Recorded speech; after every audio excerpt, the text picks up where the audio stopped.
Final ending of The Swing, Part 1 down below. We would thus sometimes get together for a further year. Most of the time, it was just friends hanging out, there was no connecting. The other girls had discussed control with Belle since she had become so hooked on it. She agreed to be more subdued, but I could tell she was frustrated. The team assisted her in starting her own gym. Susan handled the legal procedures, Abby found her the ideal place, Gail and Tom assisted with financial arrangements. I didn't realize she was a real estate agent. The others assisted with member recruitment. After 3 months of operation, it grew every week. Belle was ecstatic. At her grand opening, we hosted a huge celebration. The unpredictable hours she had to maintain for the new business reduced our quality time together. That's the cost of running a small enterprise that's open for business 14 hours a day. Every time she called home, she would add, "I didn't eat with Garth and Abby, and I'm going to be late." They were the ones that lived closest to us and were our best pals. When their kid wasn't home, Abby was generally my dinner choice. She would tire us and send me home feeling defeated. Belle would occasionally phone to let me know that she was having a private meeting with a few members of our group.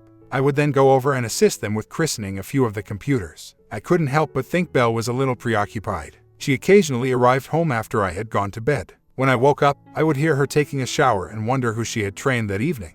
I asked her why there seemed to be less and less of us in person. "Oh, honey, I'm so exhausted right now. I'm not sure if I would have gone it alone if I had known how difficult it would be. In addition, our pals are willing to pick up the slack when you want to have fun. I don't need our friends to take up the slack," I remarked angrily. "I don't need to have a great time when I spend time with my wife. Occasionally, I would like to make love to her. Is that too much to ask?" I watched her flinch away. "I apologize, sweetie. I had no idea how much I was ignoring you. I'll try, hold off, that's not right, I'll perform better." Beginning immediately. We had not made love so passionately in a long time. But it started up again a few weeks later. Several times when I went to see her, she wasn't there. When I would call, she would claim she had gone out for a bite to eat and I was welcome to come along. I would resume my workout after calming down and making light of her addiction to KFC. She got a little snippy when I tried to talk to her again, so I ended the conversation. We would reconcile after her later apology. Subsequently, she gave me the trip. The next evening, she failed to return home. Rather, I received an email assuring me that she was safe and would return in 4 days. She didn't even try making a call. I was furious and curious as to which member of our group she had left with. I called Gail after Abby. Both of them handled the phones and listened. When Gail contacted me back, she asked if I could come over and grab Abby and Garth. It had to be done immediately. On the ride over, we were silent since no one knew what to say. When I arrived, I was shocked to see the majority of the group. I got a hug from Gail and most of the group. She held my hand as she spoke next to me on the couch. "We've spoken with everyone, Mike, honey. We're not all with her. She is not with any of us, whatever she is with." This was a significant violation of the group's strictest rule.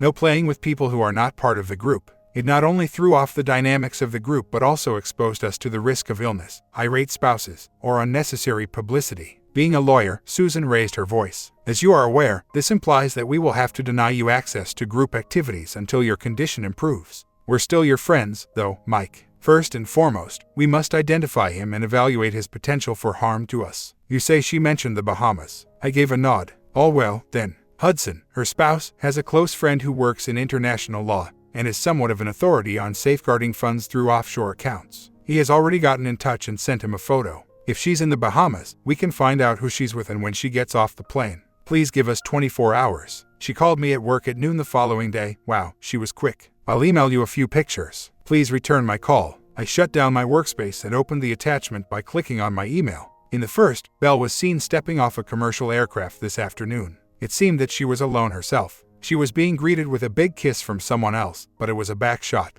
Turning around, he walked hand in hand with her suitcase as they made their way to the exit, giving us a close-up of his face. Slender man, I was perplexed as to why he had seemed to retreat during the past month, even disappearing as soon as I arrived. I gave Susan a call back. Though at the pub he goes by Fat Boy, his name is William Emerson. I recall him. He really is huge, isn't he? And why does the name sound familiar? So I revealed to her who he really was.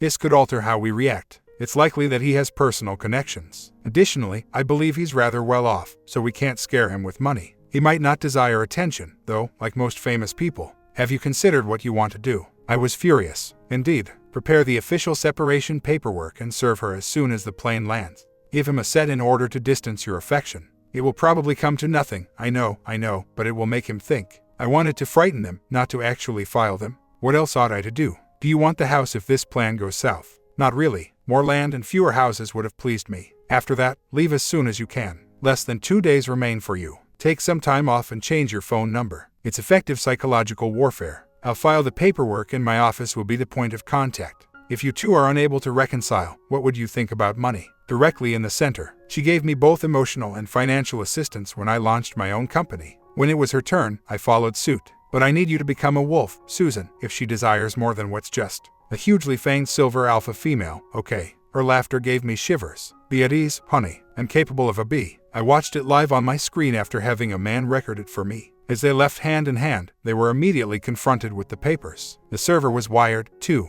I paid attention. He waited to make sure they understood before serving them after getting their names. Fat Boy felt enraged. What the heck is this garbage? You assured me that he was fine with this. I'm going on a promotional trip in 2 days, and my book is getting hot, so I don't need this right now. Before it gets out of control, you must take action on this right away. Without giving her an opportunity to reply, he stormed off. The film continued as the server left. After reading hers, she turned to face me and called my name. She took out her phone as soon as she realized I wasn't there. I ignored the pinging of my phone and watched. I had purchased a month-to-month burner for immediate use. Because of a morbid curiosity, I decided I would listen to her voicemail. She hung her head as she realized I was not going to respond. When she did walk out, I'm sure she was crying. I hid in the one spot I was positive she wouldn't look. The Bahamas. I went with Gail, Garth, Abby, and their daughter for moral support. Playing with Cindy all day, I tried to make the most of her vacation. We convinced Garth to rent scooters with us, and Abby and Gail looked amazing in their beach suits. He claimed that he had never felt more at ease on 2 wheels. I also hadn't shared a bed with anyone. I was waiting on a medical report, so that was one reason I didn't feel like doing it. After Cindy went to bed, we would listen to the messages on the phone and computer and talk about Susan's daily call. She was guarded by Susan, and she didn't come out of the house for 2 days. When the assistant manager threatened to shut the doors if she didn't get some respite, she eventually showed up for work. Susan claimed that she holed up in her office during the few moments she had off from her classes. The voicemails alternated between being appealing and needy to irate and threatening, and then back to imploring. She tried to explain herself in the long, meandering emails, saying things like she would always love me and that it didn't matter. After our return flight, I headed straight to Susan's workplace. While we were there, I gave her a call. Her phone nearly went to voicemail before she answered. Later on, she told me she felt she was dreaming because she was so desperate for me to call. She was ecstatic for a little while before becoming a bit grumpy. Why are you so angry, honey? It's not like we don't frequently share beds with other people. How about one more? For a while, I was so furious that I was unable to speak. If you want to save this marriage, come to Susan's office, I said. Presently, I'll take out the separation agreement and file for divorce right away if you're not here in 30 minutes. I had to push myself to gently put my phone down even though I wanted to smash it against the wall. In 25 minutes, she arrived. We closed the door and entered the conference room. Susan said she didn't have to be there till Belle received legal advice and stayed outside. I slammed my fist down so hard on the table when she started and that an hour later, my hand was still tingling. She nearly sprung from her seat. I have a few things to say before we speak. Yes, we do share our beds with people we know and can trust. I can clearly see the difference in what you're doing. As we both know they wouldn't ever pose a danger to our marriage, we sleep with those people. We didn't consent to share a bed with anyone not in the group. Why did you keep it a secret if you didn't think it was wrong? Why not just declare, hey, look, I'm Fat Boy now? Do you find that offensive? Justify it all you want, but it's still cheating if you take advantage of someone behind your spouse's back. You refuse to acknowledge that what you did was incorrect. Girl, it's time to pay the piper. You were dishonest. You were discovered. You cannot attempt to refute or distort the truth. This is the time to be sincere if you expect to salvage this marriage. Before she could speak, she sat there and sobbed for a few minutes. Ultimately, I thought she was real in her regrets and understood. Susan arranged for us to see a therapist who shared our lifestyle. A few things I never would have guessed I learned. Since everyone in the group seemed to like me, she felt envious of the other women. She alienated the majority of the group by directing her rage towards her hidden dominant tendencies. She was no longer content to swing. I was astounded. Why didn't you speak up? In any case, I primarily agreed with this because of you. Remember, from the beginning, we all agreed. It was over when the fun factor vanished. I informed her that, although I was no longer satisfied with the group, I had been considering talking to her about leaving. There's a limit to how many fantasies one can fulfill, and I was almost there. I found it to be a little monotonous now. It reduced the expectation of connecting, which was one of the reasons I spent so much time with their kids. She told me, somewhat startlingly, that she had been missing the chance to have kids lately. Hearing that she had experienced a change of heart astounded me. We discussed adopting her, fertilizing her for an unidentified donor, and even getting one of our group members to become pregnant as long as he agreed to give up all rights and obligations. The therapist was excellent, and a major takeaway was that we were not communicating as much as we had when we were initially married. By the end of the sessions, we had become much closer than we had at the beginning. She mentioned something really unexpected as we were about to part. That I had never collared her infuriated her. I turned around and saw she was correct. But honey, you already owned me, and I already owned you. I assumed you were aware of that. You do realize that the others were merely for play, don't you? She still had a sniffle in her voice and had been weeping. In my heart, I knew that. However, I lacked a physical emblem whereas all the others possessed one.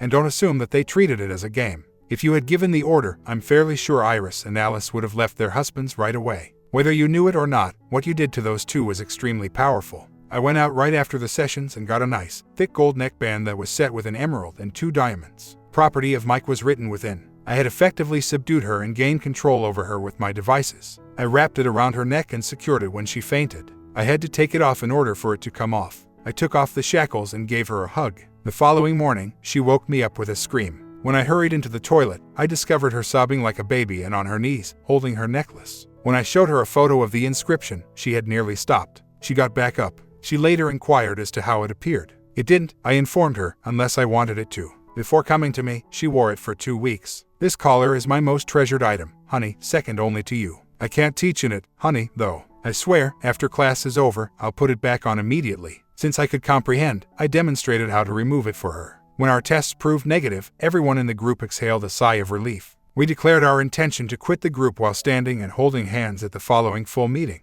Nobody was taken aback. We reassured them that we planned to see them. After all, the majority of them were now close friends, but personal meetings were not permitted. After receiving endless hugs and kisses, we departed at 10 o'clock so they could carry on without us. Compared to Belle, I stayed closer to them. I made sure Skip, Abby, and Tom received fantastic deals on their selections by hooking them all on cycles. We traveled in a group, and it was through them that they found our substitute pair. Belle always rode with us on lengthy rides and charity activities, unless she was unable to obtain a respite at her gym. Cindy was always behind me when she could, which was rare. She had developed into a really talented dirt biker, and my shop sponsored her in a few regional events. In her age group and engine class, she had taken home a few awards. I was her principal mechanic, of course. She was now referring to me as D2. Abby corrected me when I assumed it had something to do with the science fiction films. It stands for Dad 2. I needed to dab at my eyes. I had forgotten dirt tracks might be rather dusty. I pursued Belle for a children's timeline. She had resumed her calm behavior, so I questioned her about it. She explained it away as tension. Since her gym was so successful, she was considering opening a second location in the next town. I attempted to dissuade her. Although we were not wealthy by any means, we were content. I didn't think we needed any more stress in our lives, particularly if we intended to have children. She said she would reconsider. When she declared she was ready for a child, I was a little excited. We had made the decision to use an anonymous donor and had selected a person who was physically similar to me. She desired to go finish it by herself. I lost it. You want me to be absent when it occurs even if I am unable to provide you one. How do you think? Let's stop the discussion. I'll be there. And the entire time I was holding her hand. It was now a matter of waiting. Belle made the decision to open the second gym and invested a great deal of time in its preparation. I was upset because I was worried for the baby and she would either be gone or exhausted. Relax, honey. We don't even know if I'm pregnant yet. The following week, my entire world began to fall apart. When I called her, she responded breathlessly. Given that she managed a gym, that wasn't all that out of the ordinary. What was important was what she said. Where are you, babe? I'm preparing to close at the gym. Really? An hour earlier than usual, I was at the gym, which was closed and dark. All right, I'll let you be alone. Arrive home soon. As soon as I locked the door and checked the lights. Sweetheart, farewell. After a few while of standing outside, I got into my truck and drove home. She was happy and bubbly as usual, even expressing a desire to play. Hon, not tonight. My knee is not cooperating. That made sense. The previous month, as I was biking, a woman in an SUV came right into my path. Fortunately, we weren't traveling at 35 miles per hour, but I didn't have time to react before slamming into her. I was flung over the bars by it, and I crashed against the car and fell. I slipped to the side and landed on my knee while she continued to move. The female continued without ceasing. After yelling at Tom to call for an ambulance, Abby ran off. After 15 minutes, the EMT was applying an air splint to my knee as the policeman conversed with Tom. He gave the cop the phone after Abby called. The police arrived at the woman's residence after a quarter of an hour. Wearing a house coat, she answered the door and claimed to have been asleep. She was on the verge of refusing to let them into the garage, but she overcame her ignorance and let them in. Examining the SUV, they discovered the ding and scrapes exactly where Abby had predicted. At that moment, the first police officer arrived, took a side reflector piece out of his pocket, and precisely fitted it on the other half. She was taken into custody for felony hit and run while yelling and kicking. In order to pay for everything, her spouse had to take out a second mortgage. It appears she was operating a vehicle illegally and had lost her license due to multiple incidents. He offered me the full cost of my bike if I would look into having the charges dismissed, even though his insurance would have had to cover the difference. After reviewing her record, the DA declined. They placed her on probation after she admitted to fleeing the scene of an accident. She had to veer for at least 7 years if she was caught behind the wheel during the next 5 years. All my medical bills were settled and I received the cash. My bike needed its girder front end replaced and painted. It would have killed me if I had been up to speed, so I was actually fairly lucky. I had to go very slowly and stopped riding bikes for a minimum of half a year. I was thrown a glad you survived that crap party by Bossman. He was still limping from his previous encounter. At 4 in the morning, I sat straight upright and screamed sob because something was bothering me. Belle startled awake and became anxious right away. What happened? Not a thing. I bumped my knee. Go back to sleep. I'm going to stay up for a bit. I remained seated when she stood up. After Belle left, I gave Susan a call. I must see you. In the shortest amount of time. Please. I spoke with emotion, and she heard it. Now come on. I'm going to postpone my first appointment a little. As soon as I got there, I was shown inside. After pouring me a cup of coffee, her pa departed. Susan gave me a quick glance. She's cheating again, isn't she? I believe that. Could you please provide me with evidence? She didn't even blink. I've got it covered. When will you like to know that we have something? Indeed. Let's begin with her previous partner. I believe he has come back for a second appointment. How was I aware of this? Because I could hear the sound of a motorcycle in the background as she was lying to me. A motorbike that I tuned and made. Fat Boy has one of those. He vanished for 3 weeks after the Bahama excursion went south on them. He reappeared and gave me a call. Before I hung up, he only heard "screw you" the first 3 times. I put his number on hold. When that failed, he made the decision to visit the shop. I left the house before he could dismount his bike. Get the hell off my property. Mike, calm down. I'm here to express regret. No words, in any language, that would validate an apology are what I would want to hear. You're a low-life slob who backstabs people. Once more outside the property, I shoved him, knocking him off balance and nearly turning it when he attempted to swing his leg over and stand up. Oh my God, I'm here to express regret. He ought not to have said that little speech, since the police officer my guy's phone got there in time to hear everything. He'd been off by a half block. He was no longer a customer, and I had previously warned them not to let him in the door. I have an issue. Mike, the officer was someone else I knew from my clientele. Greg, not yet. If you could ask this man to leave the property and not return, that would be greatly appreciated. How can I ensure that he doesn't return? Order of protection. A piece of cake, given that I swear I heard him threaten to hold you down and give you a foolish slap on the ass. Get it for yourself, not simply for your possessions. We can finish it by tomorrow. Thanks, I'll be down to the station first thing in the morning. Greg motioned for him to leave, so I turned around and walked back into the store. It was hardly shocking when he appeared at the grill and followed me into the restroom since, despite his intelligence, he lacked common sense and had an inflated sense of entitlement. I was ready. I'd seen him before he saw me. He took hold of my arm. You're really blowing this one. That was all he said before I shot pepper spray, the kind used by police, into his mouth and eyes. He collapsed, snorting and wiping his eyes. 6 males stood with their mouths gaping, and I moved around them. I called Bossman over and gave him my explanation. In 1 month, I'll see you. I will also behave going forward. He gave me a long, hard stare. I think you're the most pleasant guy I've ever met. I've never had a better mechanic than you. I haven't seen anything, and nothing happens if no one talks about it. Would you please head home now? I shook his hand and thanked him. As soon as I put on my helmet, I grinned. Later I learned that Bossman and 3 helpers were needed to get him out. After giving him some bar towels drenched in freezing water and restoring his vision and speech, he sent him off the premises with the instruction not to return for a month. In just 3 days, I had the necessary photos to call it quits on my marriage. I packed my truck, left, and strewn a few of them on the dining room table. I skipped the drama and gave her a call. When she answered the phone, her voice sounded content. Hi, hon, I was just thinking about you and all the things I'm gonna do to you when we get home.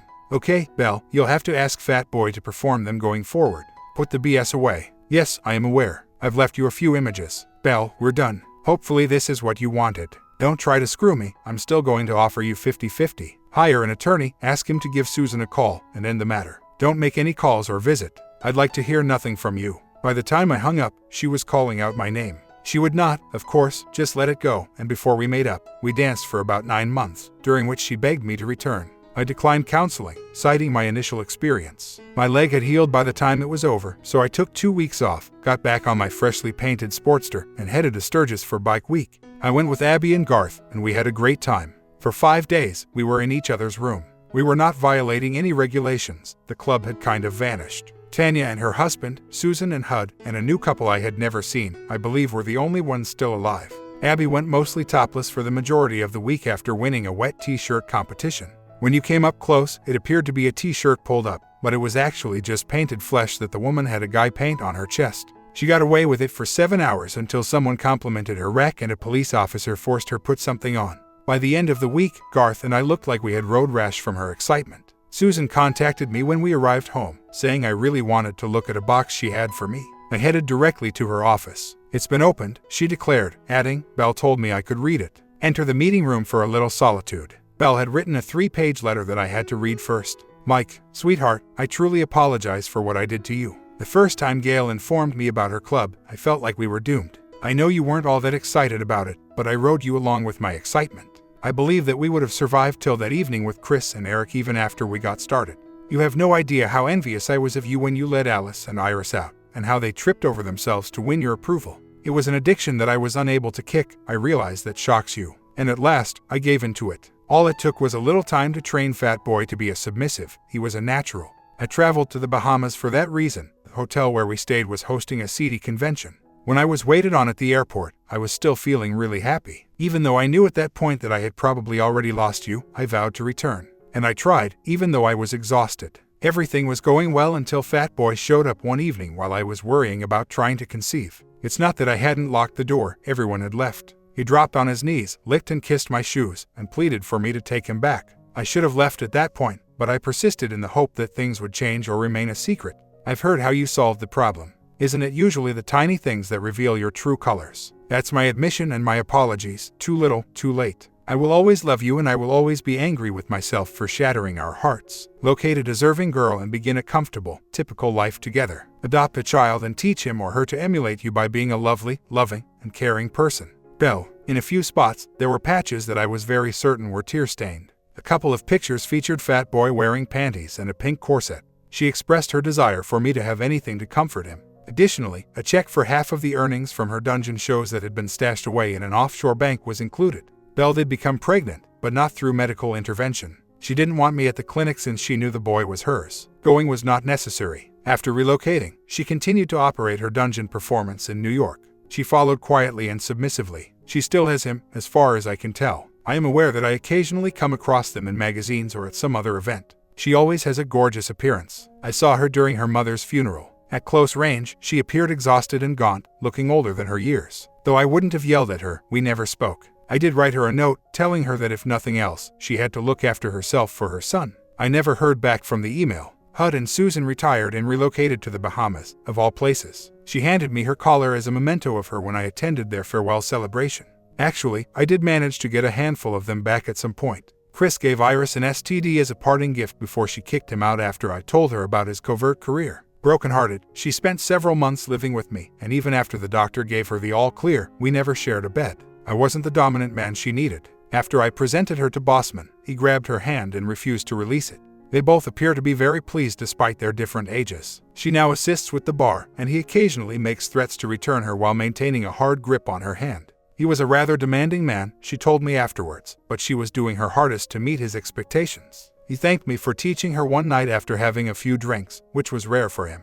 He also mentioned that she still had my collar even though he had replaced it with his own rather early in their relationship.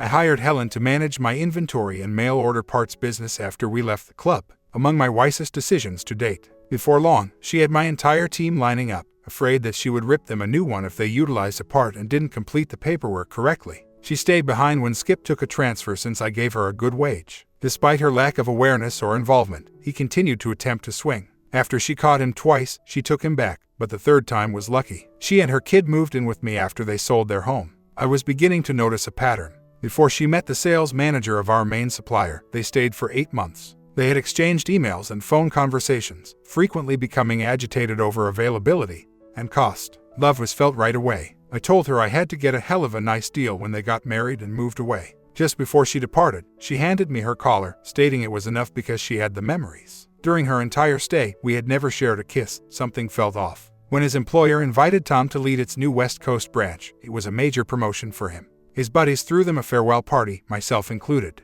The final people to go were me, Tim, Garth, Helen, Abby, Tanya, and Iris. The tears came easily, and we'd shared so much. When she saw me by myself, Gail stroked my cheek. My favorite has always been you. Even though I realized you didn't truly belong in our environment, you nevertheless made an excellent effort. While I am aware that some of the girls returned their collars, I intend to retain mine. Sometimes Tom has me wear it still, and it holds sentimental meaning for the two of us. Mike, find yourself a worthy woman. You are more deserving of love than anyone I know, thus you need someone. Email us occasionally and let us know how our pals are doing, even though I know we won't likely see you again. There will always be someone in California who adores you as long as we live. She gave me a tearful hug before Abby escorted her away. After I informed Alice how kind he was about Eric, Chris, and Belle, she ended their marriage. A year later, he passed away due to complications from hepatitis C, and she suffered for a long time before being deemed uninfected. She moved back home from Florida to be near her aging parents. She spent the night with me before she departed. I cradled her the entire night while she sobbed about how unjust the world is, even though we didn't make love. Tanya, Garth, Abby, and me were pretty much the only ones still alive. A drunk driver had killed her husband the previous year, leaving her and their 2 kids all by themselves. Garth and I carried the coffin. Tanya dedicated herself to her children, meeting and falling in love with her youngest daughter's soccer coach, but fortunately they were wealthy and had adequate insurance. Being impoverished, he demanded a prenuptial agreement to safeguard her. She ripped it to pieces and tossed it in his face, declaring he didn't deserve her if he couldn't love her and everything she owned. I was the bride's guest, along with Garth and Abby. Watching Cindy compete for the top slot in her age group and engine size, we were seated in the grandstands. Last year, she became the national amateur champion. She now had a significant sponsor to keep her riding bikes, so I was long since history. She now has a fan club, goes on personal appearances, and has been the subject of stories. For 17, not too terrible. Fortunately, she insisted that every bike she rode have a D2 painted on it someplace. Despite the wide cushions, my wife was having trouble getting comfy on the firm seats and was wiggling. It didn't help at all that I was 8 months pregnant. Come on, honey, she's already triumphant. Come with me home. She gave a snort. We have to wait on Mike Jr., you know he isn't going to leave now. He doesn't have to stay with Abby, he can ride home with Garth or her. Our daughter is becoming picky. Come on, please. I pulled her to her feet and she laughed. I've never seen a more anxious father than you. Women are constantly bearing children. I muttered, they don't have mine. She gave me a loving glance. I am aware. They won't be as good as yours. Watch and see. Feel her, honey, she's itching to get out.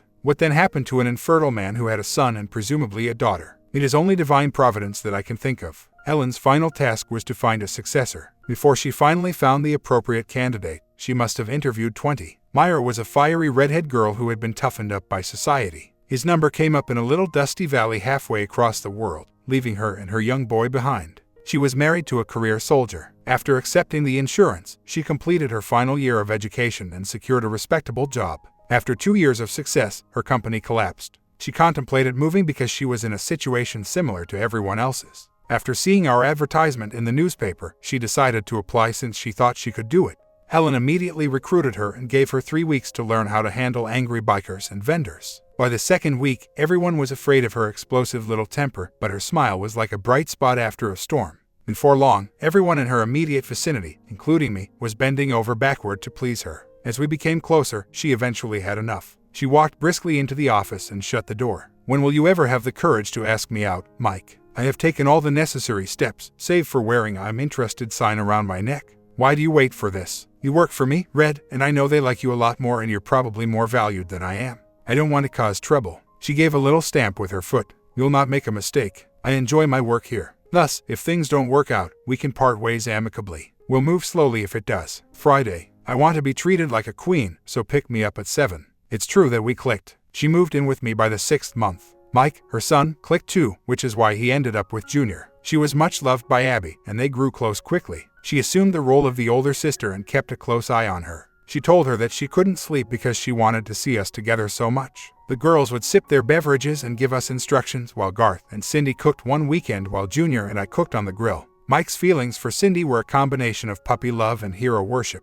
She was 5 years older, had grown into a really attractive girl, and was a motorbike racer. Every time they were together, he trailed after her. She treated him like the younger brother she never had, showing that she was older than she actually was. He would have leaped in front of a car for her in 6 months. When I took one of Cindy's old bikes and refurbished it for him, Myra genuinely lost her attempt to assert her dominance. He learned how to ride from Cindy. We sold the house after Belle moved out, and I purchased a larger but less opulent property with plenty of land.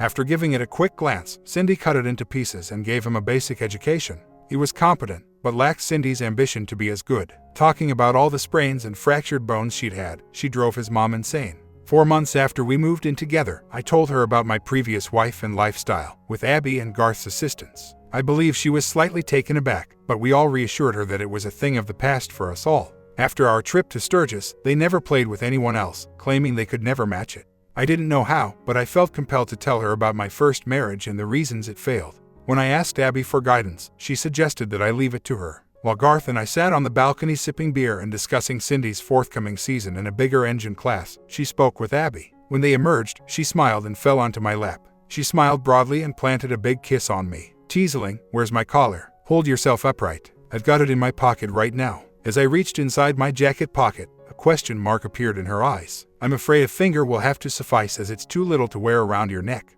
It also becomes a symbol that you are mine forever when I wear it." "No, I read it incorrectly. I'll be yours." "You already do, so let's make it official right away." She gazed down as I put the engagement ring onto her finger. "There it is, then. Will you be my owner for the rest of my life, Myra?" Both women began to shout, and then to cry. A handful of Cindy's friends were visiting, and they hurried out of her room to find out what was happening. Teenage girl squeals soon joined in. All the dogs in the neighborhood had their paws covering their ears, I bet. After everything had settled down, Cindy stated, "Miss Myra, I always wanted to be his flower girl, but I got too old waiting. Although I know it's bold of me, could you just think about asking me to be a bridesmaid?" Myra gave her a tight hug. "I have a condition, but I'd be honored, sweetie. For her to be my matron of honor, your mother must consent." That prompted more tears to flow. Though they weren't sure why, the other girls also started crying. A conditioned reaction, I suppose. "Oh, you're wondering about the baby. How did that come about?" I expressed my desire to have a child to her early on. We considered adoption, but we didn't enjoy the unnecessary formalities. Red didn't see an anonymous donor at all. Abby figured out the answer. Garth would take care of it. Before he accepted, we had a flurry of passionate conversations about it. If he and Abby could be involved in its life, we were completely in agreement. We made them godparents and stipulated in our will that they would inherit the child should we die before they became adults. Abby demanded that, just in case, we add Junior. For Cindy, I was already in their will. I would have allowed him to proceed in the traditional manner, but Myra quickly put an end to that. Thus, he gave up his children. She tried 4 times before getting pregnant, and when we discovered that, Garth and I were left on the terrace with covers over our heads because we were so inebriated. After Abby sent Gail an email about our marriage, she forwarded it to the other members of our group, who then attended the wedding. Hud looked better, and Susan was still the sexiest GILF in the universe. Gail noted that Tom appeared a little worn out and that the new job required much more work. She had not lost her sparkle. To spend time with Myra, they arrived early. On the day of the wedding, Tanya and Helen arrived with their new partners. Iris entered, still single. Alice wanted to visit, but she was terrified to go because her father was nearing the end of his life. They made a special effort to be amiable, and Abby made sure everyone knew that she had heard about them. Myra was in their email circle before they left. At the reception, I saw them together, gave my new bride a hug, and informed them that everything they had told me was accurate. Giggles bounced off the walls. Everything about the wedding went perfectly. I guess Garth wanted to grasp my hand to comfort me since I was so anxious. Other than the "I do" bit, not much about it really sticks in my memory. Abby grabbed a gentle hold of my hand and said I had to walk to the banquet hall's small room. "You have someone waiting for you, someone eager to converse with you. You should, in my opinion." I followed her to the door since she appeared really apprehensive. I unlatched it and entered. With the exception of a bulb by a chair, it was nearly completely dark. I was unable to glimpse the face of the woman who was there. "Hi, Mike. It has been a while." She looked up, her happy face lit by the lamplight. Belle, compared to when I'd last seen her, she looked better. She looked less worn out and had a broader face. "Belle, why are you in this place?" She got up, approached me with the slow elegance I could still remember, and stopped in front of me. She lightly touched my chest. "I came to witness your marriage and the ultimate fulfillment of my deepest love for the man." I arrived late and took a seat in the rear of the church. Informed Myra that she made a stunning bride. I was at a loss for words as she gave me a soft laugh. "Calm down, my dear. I've given it a lot of thought over the years, but I'm not here to ask for your forgiveness or to come back." She extended her hand to reveal the glistening rings to me. "I'm also married now. An excellent dude who adores me. I adore him, too. Not as passionately as I did you, but just enough that he completes me." She took a seat again. I went to join her. "I'll let you go quickly. After all, it is her night. I wanted to let you both know that I've changed and that I wish you both the best. Your email served as a catalyst for me to give up my previous way of life. Even after I damaged you so much, you still made me care about my health and my child's well-being. To be honest, I was never truly satisfied with the therapy, even if it took a long time and cost an absurd amount of money. I also made sure that my new husband was aware of everything about me when we started dating. In many ways, he's nearly exactly like you, warm, affectionate, and ready to forgive my past if it stays that way. He's a little older, but we make ends meet with what I saved and his pay. I absolutely adore him, too." She paused and cried a little bit. "He's not you, though. However, I promise to treat him well and hope that my love for him will make up for the harm I have caused you." She stood up, her tears rolling in. "All I wanted to do was wish you well and celebrate your joy. I doubt I'll ever get to see you again. Mike, goodbye." Before I could reply, she gave me a quick hug and ran away. I sat for a while, wondering if she had achieved her goal while still being able to smell her scent. I got up, adjusted my necktie, and ventured back out into the remainder of my existence. My comment: do some of you think swinging is the same as affair? I think so. Tell me what you think down below, and I got more videos coming this week.